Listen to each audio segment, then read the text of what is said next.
So once again, good day to everyone, and I will be continuing the discussion, particularly in the different case studies. So I skipped case study one so that we will be discussing this on Tuesday when we have our face-to-face, because I know that there are figures that we need to consider when we understand or we analyze the location of the first mass.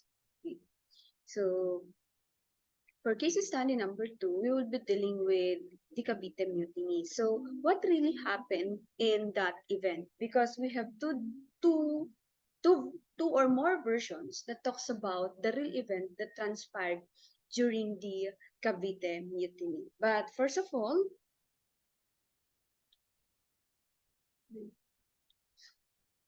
so the year 1872 marked the year of the Philippines, wherein we have two historical events that happen. The first one is the Cavite Mutiny. So it is a major factor in the awakening of the nationalism among the Filipinos, wherein it contributed particularly on the idea of revolution as a way to achieve independence. So it comes from the old verb Mutiny, which means to revolt, or in short, we call it as the rebellion against authority. So the Cavite Mutiny was an uprising of military personnel of Fort San Felipe in Cavite on January 20, 1872, wherein it was noted that there are around 200 soldiers and laborers rose up in the belief that it would elevate to a national uprising. So the mutiny was unsuccessful, and the government soldiers executed many of the participants in this event. The second event is the death or the martyrdom of the three priors. Particularly, we know them as Gambursa. We have Mariano Gomez, Jose Burgos, and Jacinto Zamora. So, why did the Spaniards punish this group of friars? It is because they believed that they were the ones who initiated the idea of revolution against the Spanish government. So we have their case, or they were charged with the case of treason and sedition. Treason is somewhat being a traitor to your country, and for sedition, it is a case wherein when a person tried to use his power, his wealth, as well as his education to influence other people to revolt. Or ibig sabihin nito ay nanghihikayat or nanghikayat daw ang mga paring ito ng mga Pilipino para maghimagsik laban sa mga Kastila. So the Spanish clergy connected the priest to the mutiny as part of conspiracy. Ibig sabihin yung sinasabi ko kanina, may papel daw itong mga pari doon sa pagkakaroon ng Cavite Mutiny. Kaya nga sila ay pinarusahan. So, the conspiracy to stifle the movement of secular priests who desired to have their own parishes instead of being assistant to the regular friars. First, we have Father Mariano Gomez, a nationalistic, and he accepted the death penalty calmly, followed by Jose Burgos, the most active and outspoken in advocating of the Filipinization of the clergy. Ito yung tinatawag nila na dapat sana ang mga Pilipinong pari ay magkaroon ng pantay na karapatan sa mga pari nang gagaling sa ibang bansa gaya ng mga Agustinians, Franciscans, and Dominicans. Sapagkat ang trabaho lang ng paring Pilipino noon ay assistant sa mga ibang lahing pari. And Father Burgos was one of those who's very vocal in fighting for the rights of the native clergies. So we also have the third one, Jacinto Zamora. So the Spanish born in the Philippines. And of course, he is also unfriendly and very arrogant, particularly in fighting for the Filipino rights, particularly in the church. So to discuss or to understand the Cavite Mutiny, we will be using different accounts, and we will start with the Spanish account. So number one, we have Montero. So Montero was a Spanish historian. Take note, we will be dealing on how did this person write his perspective. So in the beginning of chapter 3, we mentioned that in understanding history, we need to use multi-perspective. And looking to the qualification of Montero, or Mr. Vidal, we can see that it is highlighted that he was a Spanish writer. Therefore, how would a Spanish writer write? So basically, we can conclude that he's biased because he would be siding the Spanish government. So according to him, Cavite Mutiny, it is because the Filipinos have the idea of attaining their independence, and it is toward this goal that they started to work with the powerful assistance of a certain section of the native clergy. Sa unang quote na ito, pinapakita ni Montero na ang dahilan ng pagkakaroon ng Cavite Mutiny is that ang mga pari ay nakipagtulungan sa mga maghihimagsik para pabagsakin ang pamahalaan ng Kastila. And we have here an excerpt from his account wherein he said that the Spanish Revolution, which overthrew a secular throne, the propaganda carried on by unbridled press against monarchical principles, attentary of the most sacred respects toward the dethroned majesty, the democratic and republican books and pamphlets, the speeches and preachings of opposition of new ideas in Spain, the outbursts of the American publicists, and the senseless governor whom the revolutionary government sent to govern the Philippines, and who put into practices these ideas were the determining the circumstance which gave rise among certain Filipinos to the idea of attaining their independence. It was toward this goal that they started to work with the powerful assistance of a certain section of the native clergy. So it is more complete than this one. So ang sinasabi lamang po dito ay paano daw nagkaroon ng ideya ang mga Pilipino na magkaroon ng revolusyon. So ang sinasabi niya dito ay dahil sa mga ideyang nanggaling sa ibang bansa, sa Espanya, maging sa American Revolution. This is through pamphlets, speeches, and preachings. So nung mabasa or marinig ng mga Pilipino ang patungkol sa mga ideya ng demokrasya sa ibang bansa, nagkaroon sila ng idea na mali pala ang pamamahala na ginagamit ng Kastila sa ating pamahalaan. And on the later part of this excerpt, it was mentioned that according to Montero, the Filipinos seek the help of the native clergy. At ang native clergy na binabanggit ng account ni Montero ay sina Gumbursa, yung tatlong paring Martin. So, for the second account on the Spanish we have the Governor General Rafael Desquierto.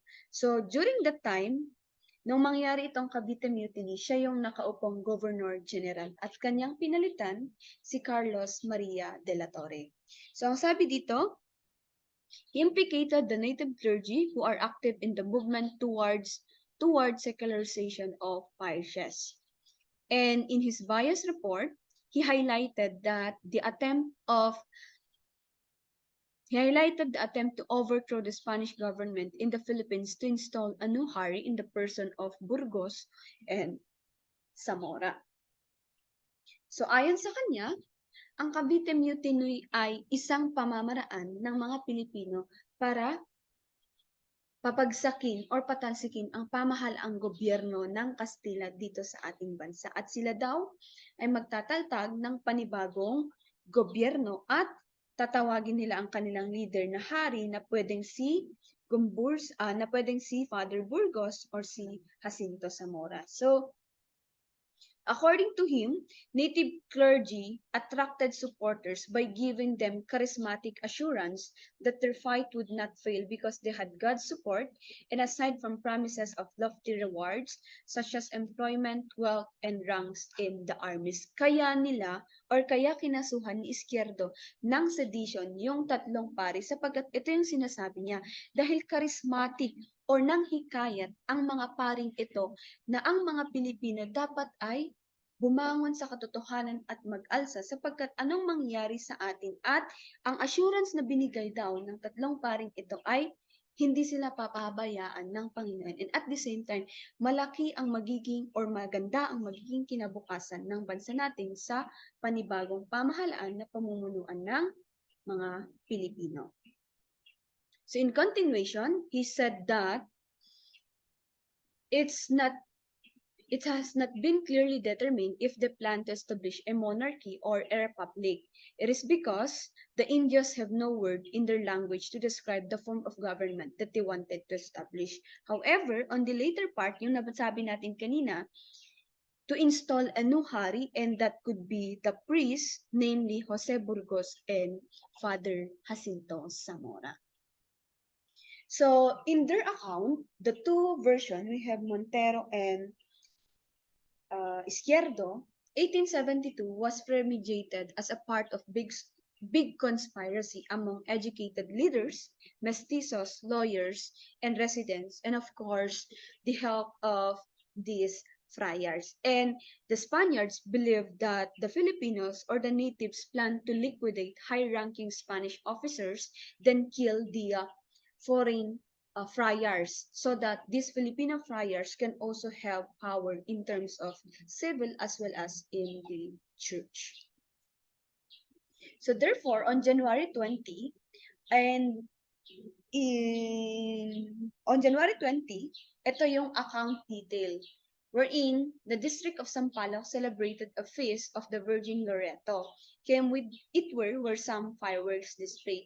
And ang nangyari dito ay naging maling hudyat or inakala ng mga taga Cavite na ito na yung hudyat ng paghihimagsik sa pamahalaang gobyerno. Kaya nila binomba or nagkaroon ng kaguluhan doon sa Cavite Mutiny. So who was the leader of that Cavite Mutiny? We have Sergeant Francisco Lamadrid. So upon knowing the attack of the group of Lamadrid, Governor General Izquierdo ordered reinforcement to Cavite to stop the revolt. And the revolution was quelled or stopped by the group of Izquierdo. Therefore, napakadali ng pagpaparusa or pagkahuli ng mga taong involved. At isa pa sa naging problema ay hindi dumating yung tulong na manggagaling sana sa Manila sapagkat ang sabi dito, the revolution was easily crushed when Manileños were expected to aid the Caviteños did not arrive. So wala pong backup na dumating para sa mga Caviteños. So as a result, sabi natin kanina, pinarusahan yung mga taong involved. And as you can see in this picture, ito po yung ginamit na machine para sa pagpatay sa tatlong paring martyr. So this is a garrote machine, hindi po pupugutan ng ulo bagkus itutwist lamang ito and the person will have a sudden death. So we have the Gombursa. Some also were tried at a martial court, yung mga sundalo instead of lawyers. Some went to exile. Some were suspended in their work, particularly the practice of law. They were sent to Marianas Island, even in Hong Kong. So, on February 17, this was actually the date of the death of the three friars, and it was witnessed by Jose Rizal. Therefore, Jose Rizal himself, being a witness to that bloody event in our history, dedicated his work, particularly the second novel, El Filibusterismo, to the three friars.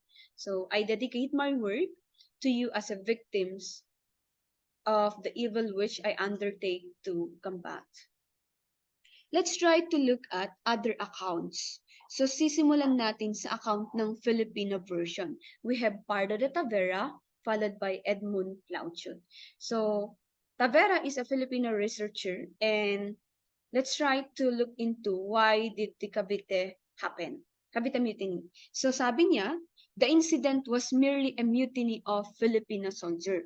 So comparing the accounts of the Spaniards and Filipinos, hinighlight ni Pardo de Tavera na ito ay maliit na grupo lamang. very specific na Filipino soldier at laborers yung nag-alsa sa kadahilanan they were not satisfied with the policies of Governor General Rafael de Izquierdo. Take note na sabi ko kanina na ang sinundan ni Izquierdo ay si De La Torre at higit na mas maganda ang pamumuno ni De La Torre kaysa sa kanya.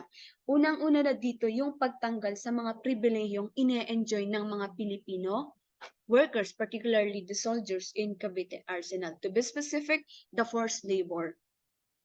Ito yung 40 days na pagtatrabaho na walang compensation. Another one is the tributo, yung tax. Exempted ang mga sundalo na magbayad ng buwis. Another one, the prohibition of the founding of the School of Arts and Trades. Prohibition meaning to say, pinigilan niya yung pagpapatayo ng isang, or pag-i-inaugurate sa isang school. Because education somewhat during the time is essential or crucial in awakening the Filipino nationalism. Next, the Central Spanish government was planning to deprive the friars of all powers of intervention in matters of civil government and direction and management of educational institutions. This is one of those principles that the three friars were fighting for the secularization to give also powers to them like to administer school. Take note, during the Spanish era, okay, during the Spanish era, friars are known to be powerful because they can hold both politics or even the church. However, they were not actually given this authority to practice civil rights. Next, on the account of Pardo de Tavera, Filipinos had great hopes of an improvement in the affairs of their country. The friars feared that their power in the colony would soon be complete, a thing of the past. Ito yung sinasabi natin kanina na dahil nga hindi pantay ang trato ng Kastila sa mga paring Pilipino. The second account on the Filipino version is Edmond Plauchut, a French writer. However, his account talks about how the Filipinos fight during the Cavite Mutiny.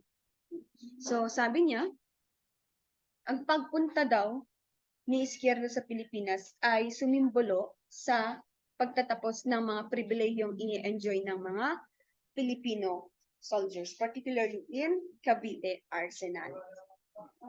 So, we have here the list of Carlos Maria de la Torre's policies that he implemented wherein is somewhat pro-Filipinos.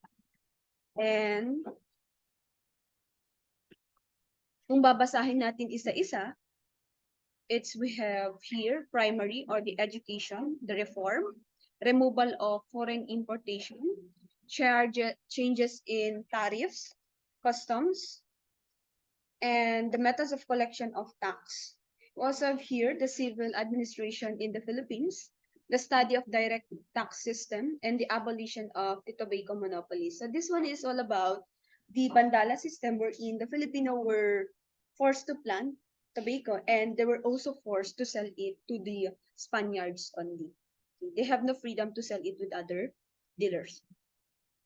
So for the case of the school to be established, I have said a while back that education is instrumental in enlightening the Filipinos, particularly in achieving the independence. However, the day before its inauguration, Governor General Izquierdo canceled its operation or its opening.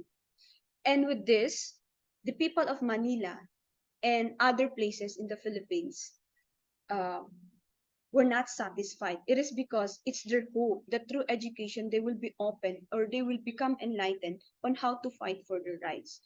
So the Filipino then started to think that why did Izquierdo stop that program?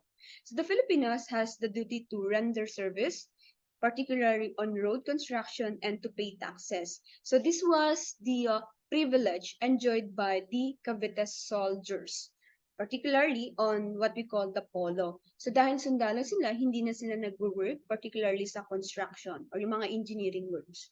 Also the tax. So On this account, friars used Cavite Mutiny as part of a larger conspiracy to cement their dominance. So they showcase the mutiny as a part of greater conspiracy in the Philippines by Filipinos to overthrow the Spanish government. So basically, analyzing the flow of Cavite Mutiny, it's not a whole revolution for the Filipino, but rather they aim to elevate it na sana makita ng Pilipino na hindi sayang yung buhay ni inoffer ng mga other heroes na mga na mas nauna kumpara sa kanila, but rather to encourage them to fight for our freedom. However, the sad thing is that yun nga, naparusahan yung mga walang kasalanan, they were just blamed by the Spanish authority. So that ends our discussion for case study 2. And for case study 1, we will be discussing it on Tuesday. Thank you so much.